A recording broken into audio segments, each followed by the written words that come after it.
Hello once again. I'm again here with Rajiv Malhotra because I can't seem to get enough.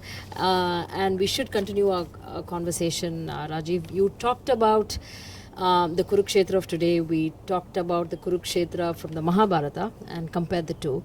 And so I want to ask you, where are the Pandavas today? Where are the, where is your team? Where's your army? In the Mahabharata, they in detail discuss the Maharathas on each side, the weapons they have, the conches each one has. So we won't get into the details of the specialties, but who are your people? So my people are the people who need to be on our side. Okay, so I am creating a home team. I have not been very successful in getting it all ready. I have a lot of enthusiasm, a lot of passion at different levels. Many people are very good, high potential people that will become leaders, I'm sure. We have some leaders who are on the outside. Previously I called them type 3. They are independently created their own movements. But the traditional scholars who really have the subject matter expertise, who ought to be joining, have, in some cases, they are limited in what they really know, their capabilities, or their risk-taking ability, their debating ability, maybe their English language skills. Maybe they are lazy. Some of them have sold out. Some of the best Pandava, potential brains have sold out to the other side because the other side has been at it. They're very smart and they bought them off. They bought them off in various ways. So you find that a large part of the intellectual sepoys working on the other side ought to have been our Pandavas. But we did not have the strategic vision that we are now presenting in the previous decades, so that no one with the means through all these decades actually identify this as a problem and actually try to cultivate these Pandavas on our side, because Pandavas aren't just sitting there. You have to nurture them and give birth to these people. I mean, would you say no one really has been a Pandava before? Because there have been some stray Pandava sightings before who have serious scholars who've taken on Western Indologists, who've disagreed with them. I want to ask you, what makes your approach different, your impact different from theirs? Yes. So the West is not static. The West is changing. So what Dayanand Saraswati, the founder of the Arya Samaj, he did a lot of critique of Western Indology in those days, Christianity, you might say. But there was no Marxism at that time. Marxism hadn't been born in terms of its impact. It took a half a century or longer until Lenin started the communist revolution and so on. The impact of Marxism wasn't there. So it wasn't part of European Indology during that era. It wasn't part of European Indology. It's a later thing that happened in Europe. So at that time, the Indians who gave a response to the European Indology did not give a response to the Marxist version because it wasn't there. Mm-hmm. So just like every time the European thought advances, it advanced from a Christian version to an Enlightenment era version to a Marxist version to a postmodernist version. So every time it advances, then you need on our side another advance to respond to it. So this is why if somebody has responded to version N of Indology, then when they come up with N+1, you need a whole new approach to respond to. So you can't live in the old laurels. You can't say somebody has done this before, because the West is always moving. There is no finality of West, and there is no finality of our Purva Paksha of the West. This is a problem I have with people who feel it's already been done. It's a tendency of our people to say that it's all been thought of, everything has been done, so you don't have to do anything now. And it's a very nice cop-out to do nothing and to have a lazy life and say, oh no, it's all been done, it's all been written once, that sort of thing. Now, does it mean that traditional scholars, and I don't mean to deviate, but to keep up with this kind of thing, does it mean traditional scholars should also keep up with the Western social sciences constantly? Yes. I mean, I'm sure if there was somebody debating against Shankara, the Advaita, because they were against Vedanta, then a few centuries later they would have to brush up on what Ramanujan said and have to debate him, and then debate the Dvaits and so on. So every time Vedanta advanced, those people who wanted to debate against them would also have to advance their knowledge. You cannot go on arguing against Shankara and say I've debunked Vedanta, because Vedanta also has evolved. So this is a fallacy we have, to assume that the opposing side is sitting with their bows and arrows, that's their weapons, and we can fight them. Their weapons have advanced way beyond our knowledge of them. This is how obsolete we are, because we haven't gone and looked at them. We haven't sent our people to understand and come back. When we sent our people to understand the West, they just stayed there and became westernized. Right. Or they came back as the sepoys of the West. Now the West sends missionaries. They don't convert and become Hindus and desert. They send their anthropologists. They send they transported the whole Marxist ideology to the Indian left. The Indian left is not a homegrown Marxist ideology. It came from Europe. The whole post-colonial ideology came from Europe that the Indians have. The whole postmodernist thought came from Europe. Europeans have been very successful in exporting things that take a permanent base in India. We have not been able to do that in the same way, in terms of sending people who will learn Western thought very critically, bring it back and tell us how to critique the latest thought. So this business of me critiquing Wendy Doniger got the same response from our traditionalists. There's nothing new. These are all missionaries doing it. There's nothing to do with missionaries in this. It has to do with Freudian psychoanalysis. They were just lazy to understand. The same is now happening with Pollock. People wanting to say we've already done it, right, but we haven't. Now, we have a very rich tradition of intellectual rigor, debate, and such, like you pointed out with Bhagavad Pada, Adi Shankara's work, things like that. Now, but in modern times, we find that we are afraid to put a good challenge to the West. We are afraid to debate. Now, where did this debate? I mean, this divide happen, and what's the cause for this? So, in the Battle for Sanskrit, in one of the final chapters, I've actually addressed why did the death of Purva Paksha. I call it the death. It's a section where I talk about when did this happen. Why is it that during the Islamic period, there wasn't a real solid rebuttal to Islam from an intellectual standpoint? I mean, we were fighting them on a military basis, but why didn't we say, okay, now these guys have come from somewhere else, they have a different siddhant, what is wrong with it from our point of view, and why aren't we teaching in our pathshalas how to argue back to the Muslims? And then when the British came, there was not that much of a response. There was some response here and there, like Dayanand Saraswati of the Arya Samaj and a few others did give responses. But the British had been here much longer, much earlier. The Portuguese were here long ago. Now, some sporadic examples exist where some Brahmins really debated them. But this was not institutionalized as our training. It was like one man's effort, and it died with that one man. It did not become part of the institutionalization of learning the way the debates in Vedanta with the other people became part of the institutionalized education system. So for some reason, after the era of the Vedantins, we did not institutionalize ongoing new updated Purva Paksha, Uttar Paksha debates with opposing sides. Now there are different theories on why it happened. One theory is that the Buddhists made us kind of not very aggressive in fighting. This is one theory. Another theory I've heard is that the Arthashastra was our vehicle for learning how to have strategy, cunning, how to interpret the other guy, how to read between the lines. Arthashastra was the vehicle, and Arthashastra disappeared. Arthashastra, a copy was found in the early 1900s by some farmer in Kerala or I don't know, somewhere. Until then, for centuries, Arthashastra, we knew that such a thing did exist because it was referenced, but we couldn't find a copy of it. So it means that it was not in active teaching. For some reason, we stopped teaching that. Now, could it be, it's just a theory, that the foreign rulers, first the Muslims and then the British, did not want the Hindus to be strategic. One way you rule over people who are very intelligent is you deny them the strategic thinking. Because the smart strategic people are the ones who revolt against you. Right. And you can keep them happy with saying everything is one and it's all Brahman ultimately, give me your wealth and your karma doesn't allow you to have wealth. You make a fool out of them in a sense. So a lot of our people perhaps got duped or deceived, deluded, because we lost that aggressiveness, we lost that kshatriyata.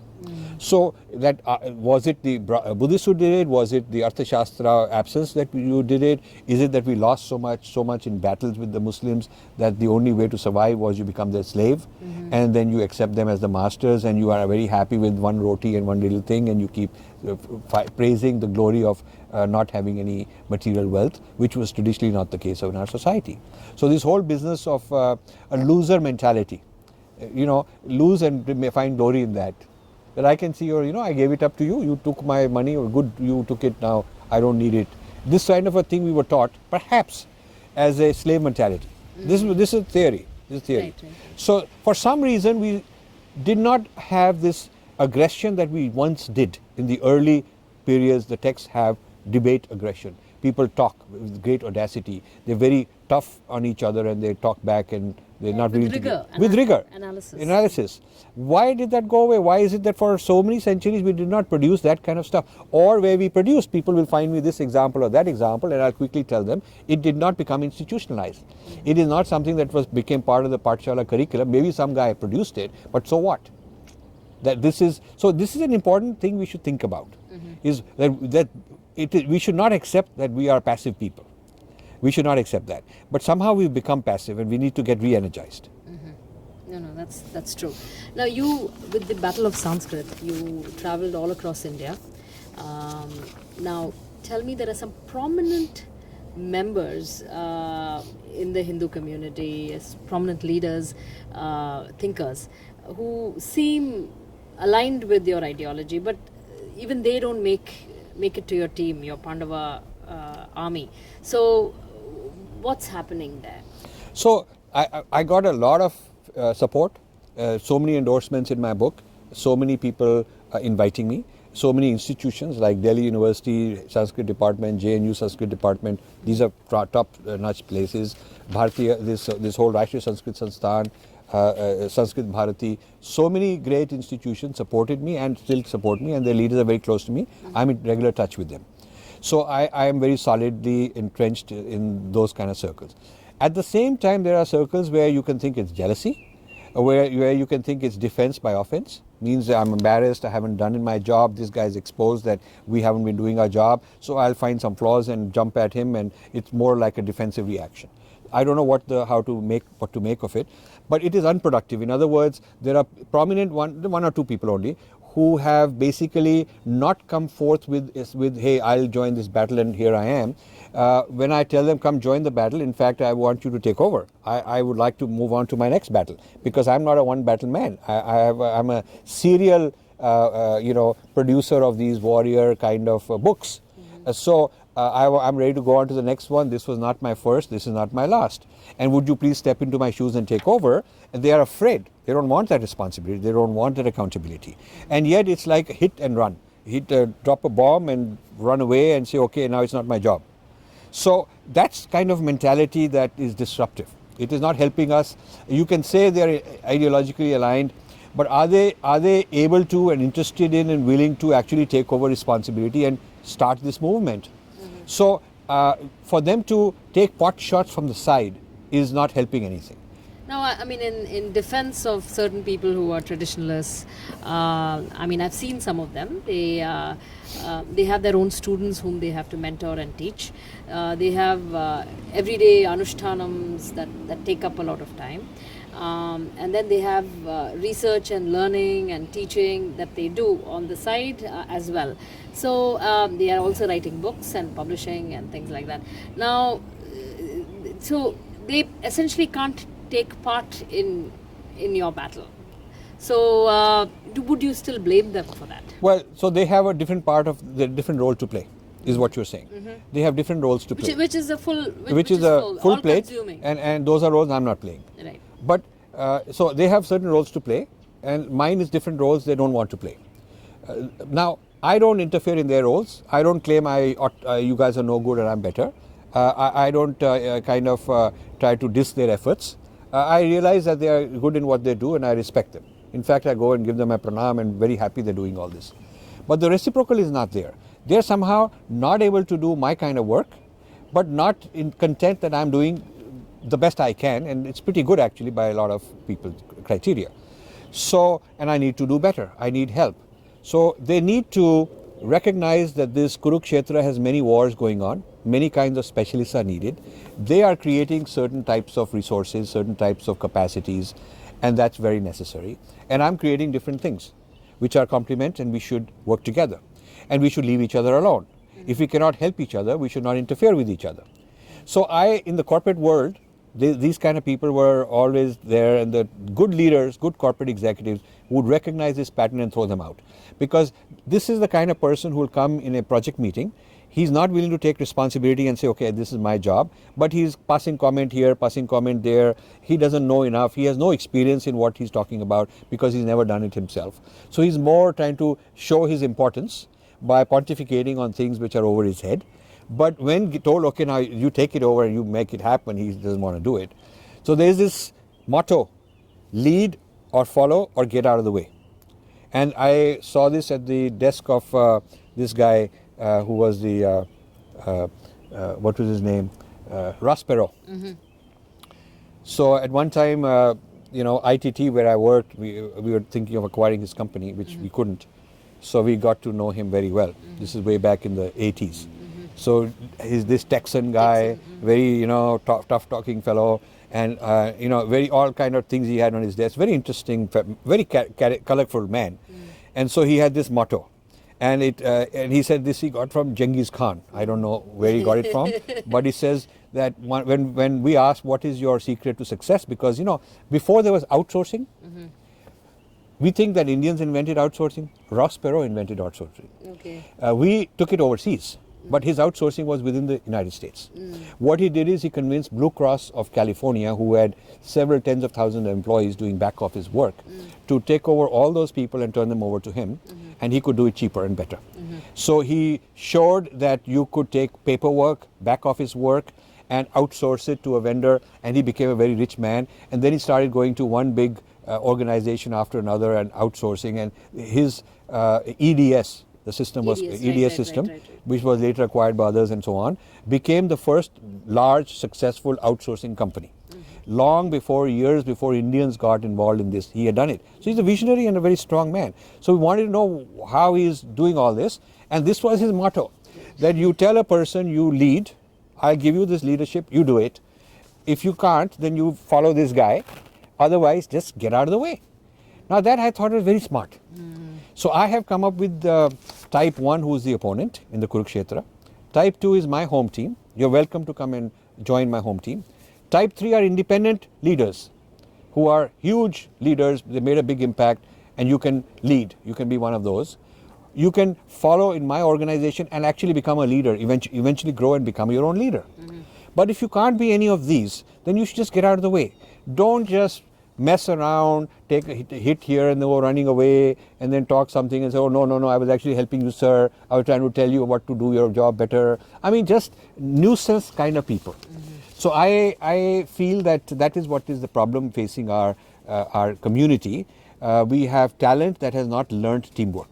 Right. No, so that is my next question. So if we can't, you do this lead, follow, get out of the way, but also how do we try and bring in people so they work well together? And teamwork is a buzzword that everybody uses in corporations all over the world now. And so give me concrete examples of what you saw as good teamwork in your business life, and how we could apply some of those concepts in the Kurukshetra.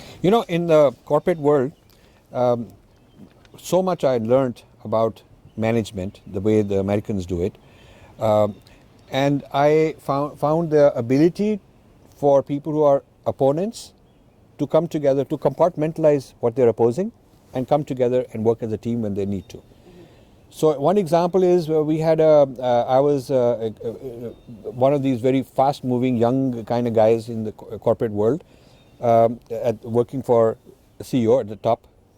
And so my boss and another, we were sitting in a meeting. Two of the senior most guys were having a bitter fight with each other.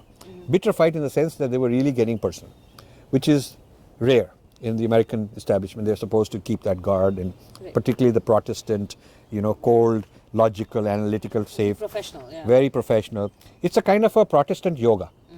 That is kind of a self-control, external. Our yoga is internal. This is a yoga of demeanor. You know, we can learn that. That's useful.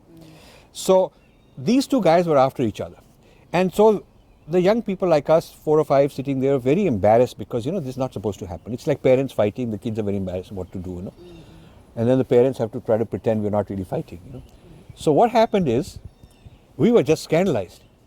So later, we were to go to dinner. This was some retreat. We were in a retreat called Bolton near Massachusetts, which was owned by our company, a golf resort.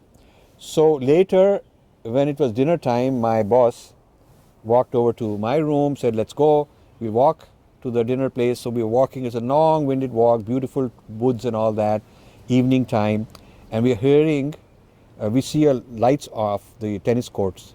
And we're wondering, tennis court, why would somebody playing tennis? And we're hearing the ball, ding, ding. So my boss says, you know what is going on? I said, Bob, what's going on? He said, those two guys are playing. Dueling it out. So I said, no. So I said, why are they playing? He says, so that people like you know that they're a team. Oh, wow. Okay, in front, whatever is going on, it's very important before the news leaks out tomorrow and goes all over the world that there's been this big scandal. Before that happens, it's very important that you and all the other guys and me will all know that they're actually no fight, they're actually nice. And sure enough, when we walked by the tennis court, these two guys were playing tennis. And sure enough, they came to the dinner very nicely sitting and toasting each other and very civil. So this, I saw this. And actually my boss in this particular instance was a Jewish guy. And he sort of saw me as like his son, I was late 20s and he was double my age.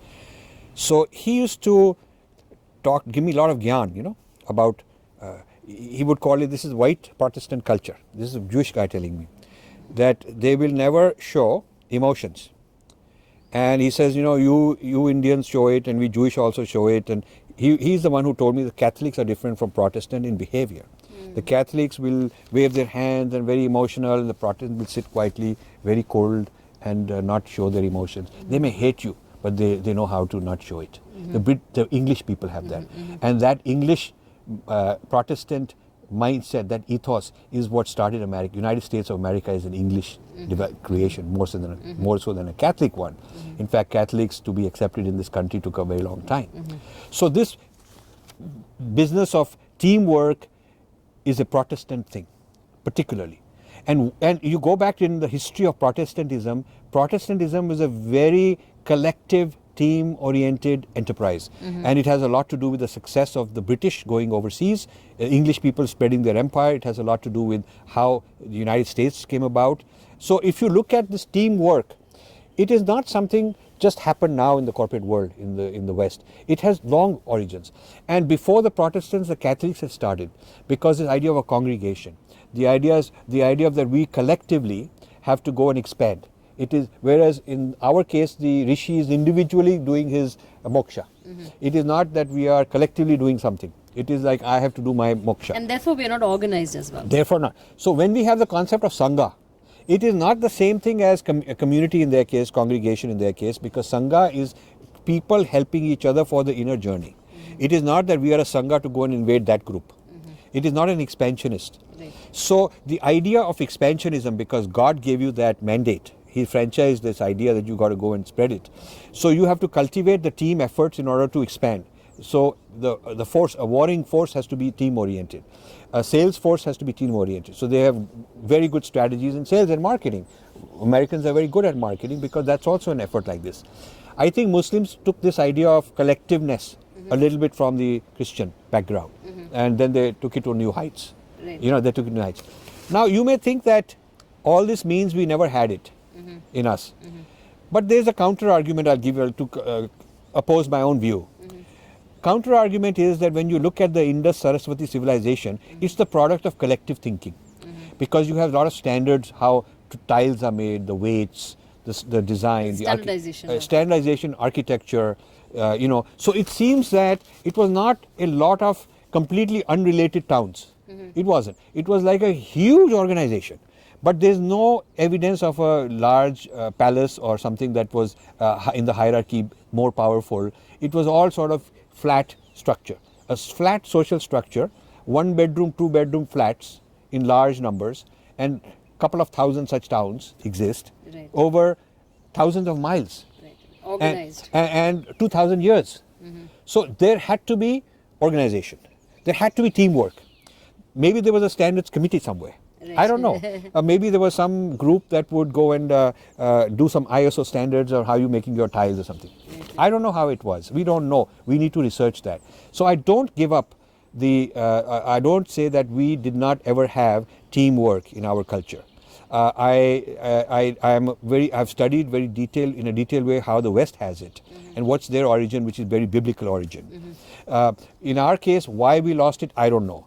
But I have these theories that it was foreign invasions and various disruptions that we lost this whole Purva Paksha of other people, critical analysis of other people, teams were lost, team building was lost, because somebody ruling over you and want to make you into a slave, want to break down your organization.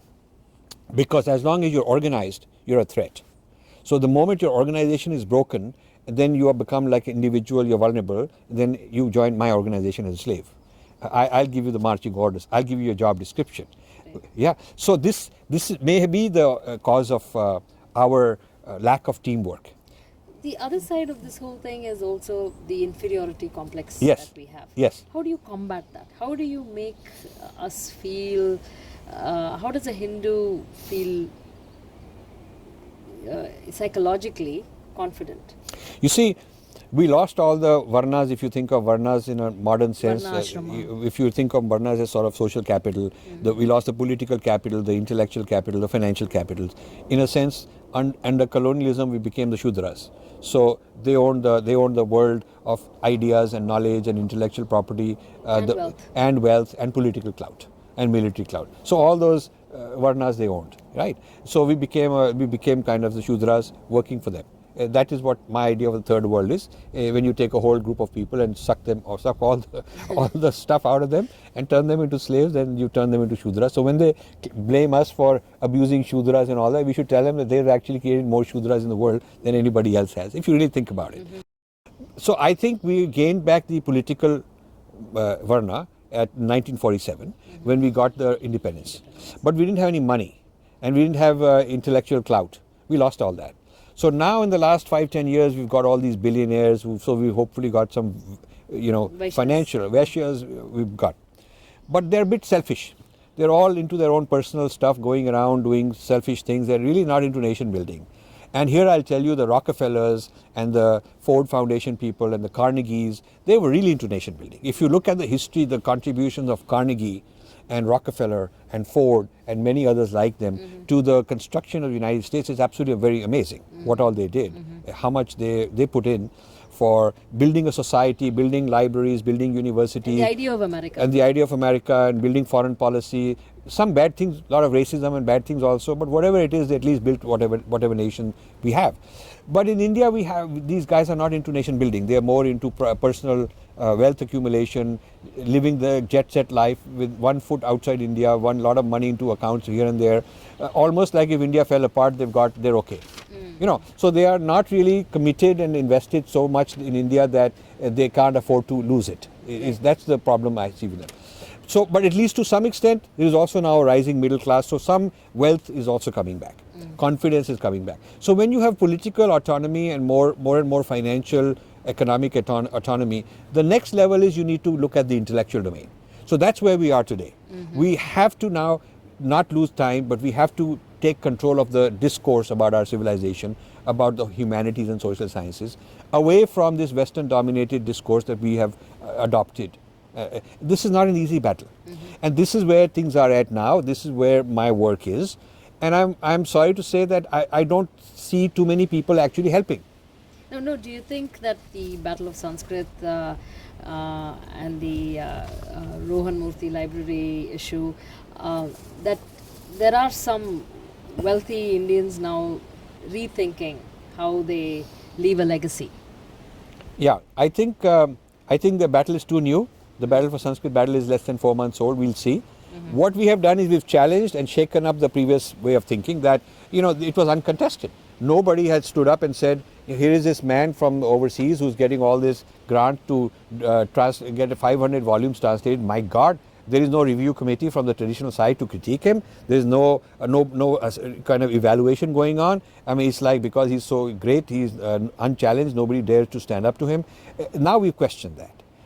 But of course they've come back fighting with all their weapons and all the mainstream media supporting this man. But the cracks are there in their edifice. That's clear. And so also this business of serenading and saluting and making a big idol out of this guy in various festivals and all of that, people have to now realize that, okay, some people are contesting him.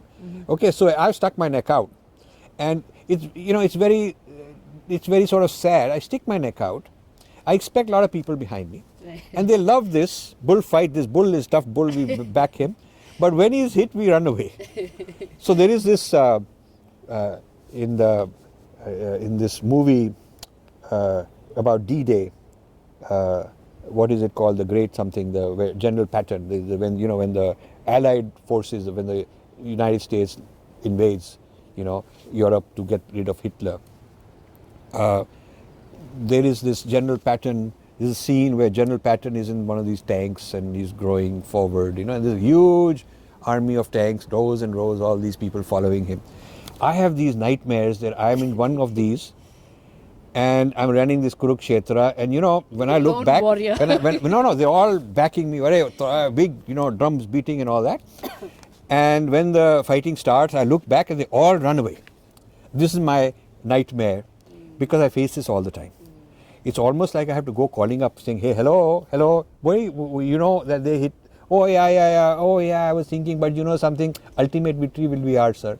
You don't have to worry, ultimate victory will be ours, sir. Hinduism has survived so long. And sir, I'm praying for you. This is the Kshatriyata level. And yet the same people want to go and become glorified and talk big about how when it's a conclave, when it's time to give medals and it's time to take honor, they're all there lined up like we are some big shots. But they don't have combat experience. And I'm sorry, combat experience is not talking to insiders. Combat experience is you go physically, face to face, you're outnumbered, and for 25 years I did that. And most of the time in the first 15 years, I was the only Hindu standing up in big gatherings and not afraid to whatever they'll say to me and insult me and abuse me and all that. But I have to say my piece.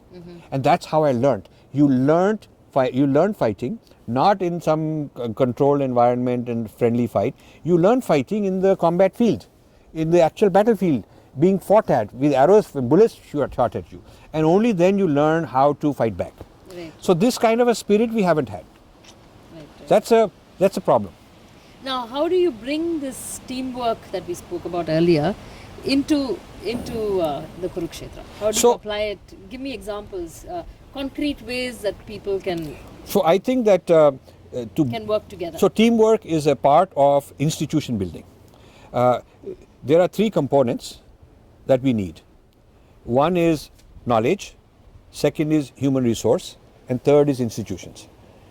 If you have knowledge, I'm producing knowledge, and we need to produce a lot more. Knowledge of various kinds, both disrupting the other side and constructing our side. The disruptive knowledge and the constructive knowledge. We need to do both. And it's a huge, broad spectrum of knowledge we need to produce. There's enough room for everybody. We don't have to compete and bring down anybody else. If you have a specialized area, go do it. Let somebody else do whatever they're doing. So this knowledge development is a big part. Then the second area is human resource development.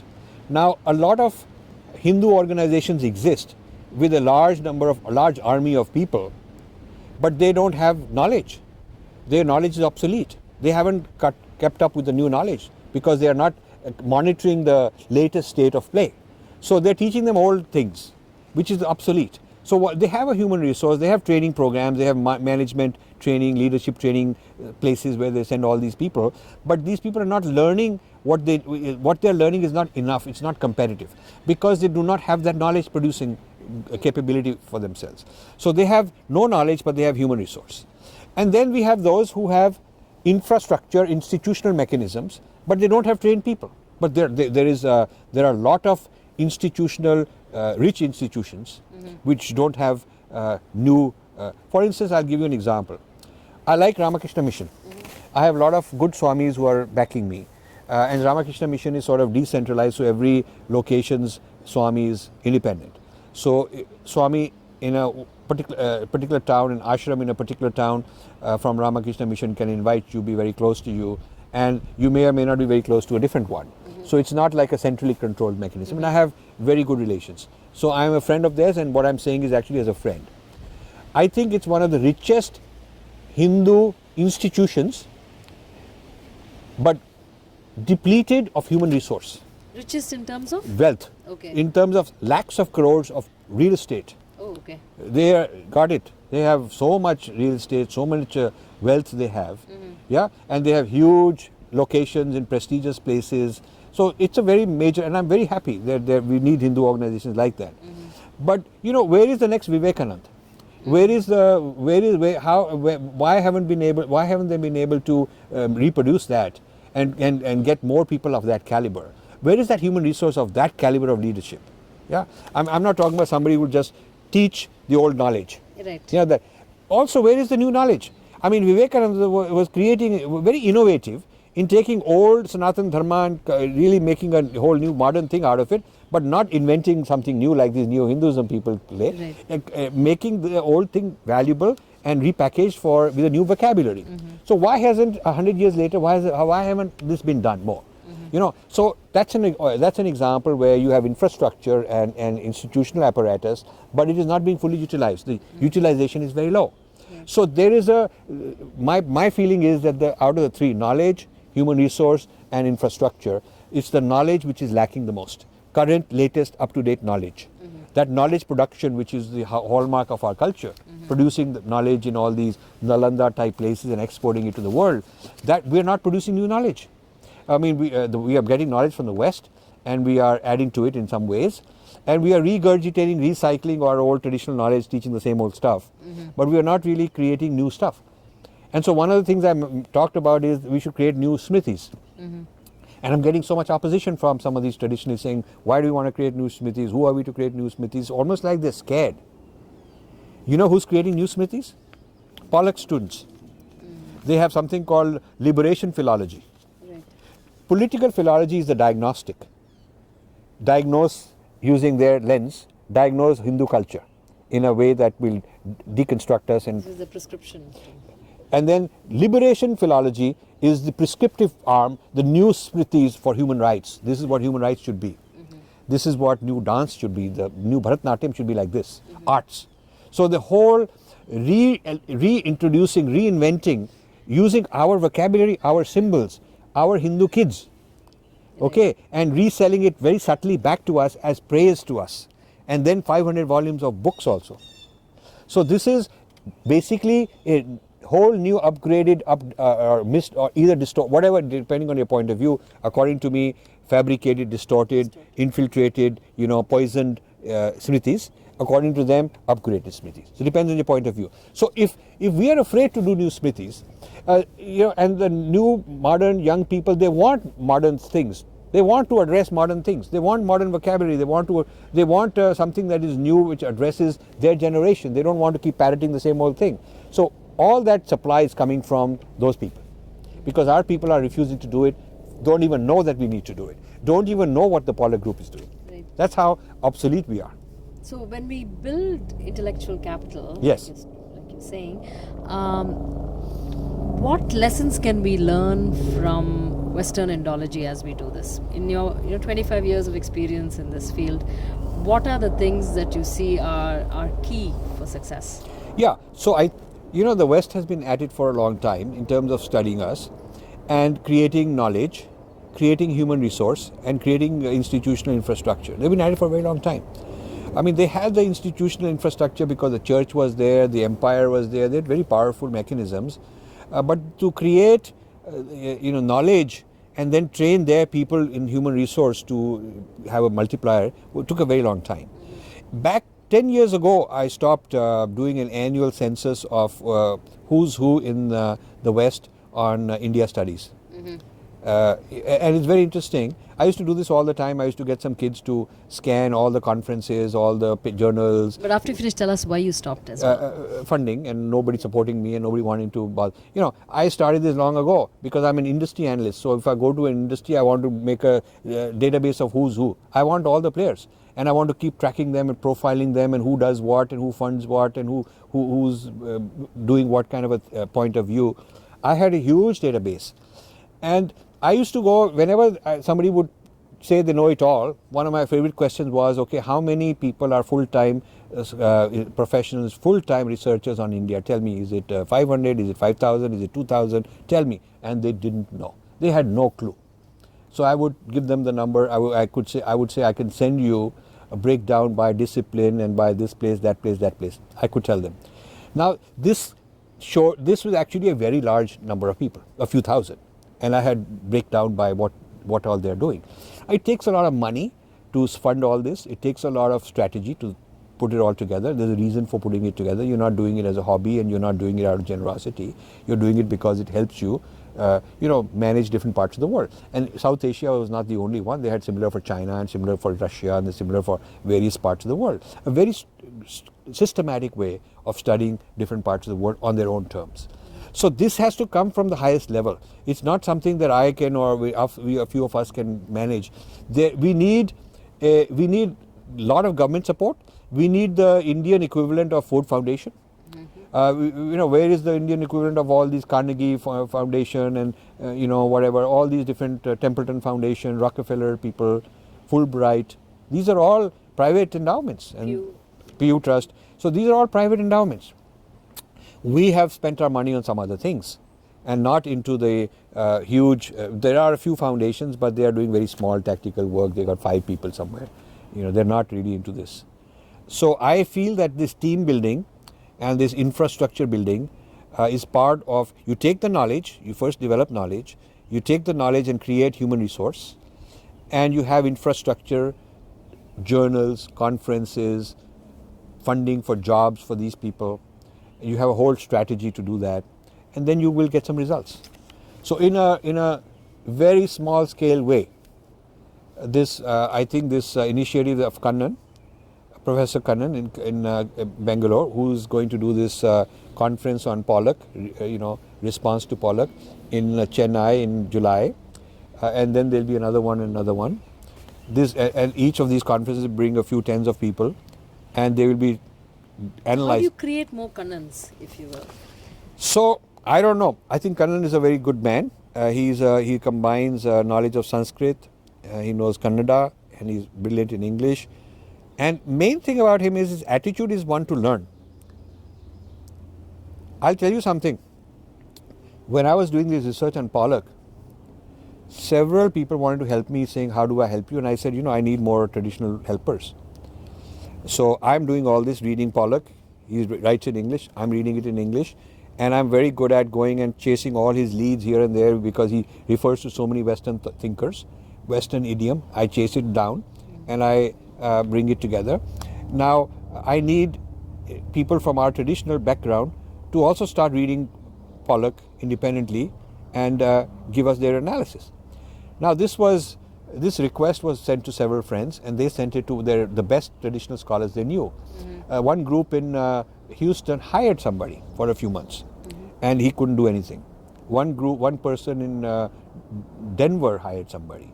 The chair of Sanskrit in Delhi University recommended me an adjunct professor and said, this person has finished her PhD, she's very good in all these things, she will work for you, you have to pay her, so somebody paid her. So a number of these very well referred traditional scholars were brought into this picture. Not one of them could do a darn thing. Not one of them could do anything. They're trained in the Western. One of them went to Mysore to look for this archive, got it copies, wrote to us and sent us photocopies. But we're not looking for raw data. We're looking for some analysis. We're looking for some conclusions, some point of view, something that flows, a narrative, a thesis. None of that they could do, and they are well-recommended people. So, but I will tell you, the most honest response which impressed me was from Kannan, who took a few weeks, came back and said, to do justice, it'll take a year or two. It is not a 3-month job. Because you have to build, we don't even in India have a library where most of his works are found. Correct. That is correct. We don't even have that. So how can some people say we've done it all this year, all this has been done? We don't even. These journals are not accessible. We don't even have his books. It cost $70-80. We don't even have them. Okay. So nobody there has them. He come and give a nice sweet talk everywhere and everybody clap because nobody read his work, you know. So Kannan is the first honest traditional guy who said we need to have a library. We will have take a year or two to read all that stuff. Then we have to learn the Western thought that he's referring to, which also we don't know. We don't have all those books that he's referring to. So it will take a lot of effort by people who are really good at it. So I like that honesty. So I think that to find more Kannans, we need smart people who are also very honest in what we are limited in. Where is our strength? Where is our limitation? Who are able to say, you know, that we are in our traditional training, we did not learn certain things. Let's go learn them. The problem is we do not have enough Kannan-like people because they do not want to say we have some shortcomings. And they find it to be upsetting and they are insulted because one guy is coming and telling them we have shortcomings. According to them, we are perfect. We've already done it all. Who are you to tell us? Also, isn't it a question of resources in terms of... No, but Kannan didn't have resources. He just had honesty. Resources would come. And they will come to him. They are coming to him. Because he's honest in saying, I need these gaps filled. And to fill these gaps, here are the budgets. And people are putting money into it. People are backing him because it's very clear he's got integrity and he's going to produce something. So I wish there were other people like that. Another one is Sampadan Mishra in Pondicherry. He wants to start a library of translations to compete against. He has this Bande Mataram library concept. He wants to start that. And he's a very solid guy. He's a very sincere guy. I've known him for a long time. He's a Sri Aurobindo follower. He's also very straight in saying we need resources. We haven't done. Rather than saying it's all been done, it's better to know one's limitations. Right. That's where you start. You can't. Yeah, exactly. You cannot solve a problem if you're in denial. That's where we are with quite a certain segment. One group I won't name because I think here we want to make friends with everybody, and you know, even when we are pointing out limitations, we are not trying to make it personal or insult anybody. Right. But one very prominent Sanskrit university invited me in this event, in this tour, and I gave a talk. And I talked about, I said, how many of you have ever done Purva Paksha, Uttar Paksha of Western Indologists? And nobody raised their hand. There were about 200 people. So I said, none of you done it. So, you know, this is very strange. One guy raised his hand and then second guy. The second guy stood up, and they're both well-known, prominent people. The second guy stood up and said, shame on us Indologists for we have let the country down and we haven't done this before. He said it. But I'm starting an institution where we will begin to do it. So he's very honest. The other guy said, I've done it and all that. So later during the event, he went to the mic and he said, I've done it. And we're going to show this to Pollock. You know, we don't like what he said. We will really give him hell and all that. He started all this demagoguery talk against Pollock and saying that, I've already done it. I said, thank you, but remember that you are on the tape and now, you know, now you have to deliver. You can't just talk and go away. And he said, oh yeah, I know, I'm on video, no problem. So then we met that evening and I said, to make it concrete, you give me a proposal that you want to do this conference where you'll be doing the Purva Paksha. Let's get some people to sponsor you. I'm out of the way. I just want to help facilitate it. And then I'm out of the way. And he sent me a proposal also. And then soon thereafter was this big controversy because some IIT Bombay people criticized the Murthy family's library, Murthy Classics library, and so the Murthy Classics people, Murthy family, they fought back with a lot of PR, a lot of crores of rupees worth of articles and whatnot. And so the same fellow write to me saying, remove my name from that video. But of course it's too late because the video is gone. And you know, we can't get involved because, you know, there may be crores of money coming from the other side, you know, because the Murthy family got more money. So that's hard thinking, opportunism. Now in Mahabharata, who were the people who were doing like that?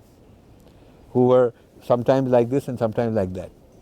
I mean, I think lots of people are misled. Drona could be one, maybe Okay. Karna could be another.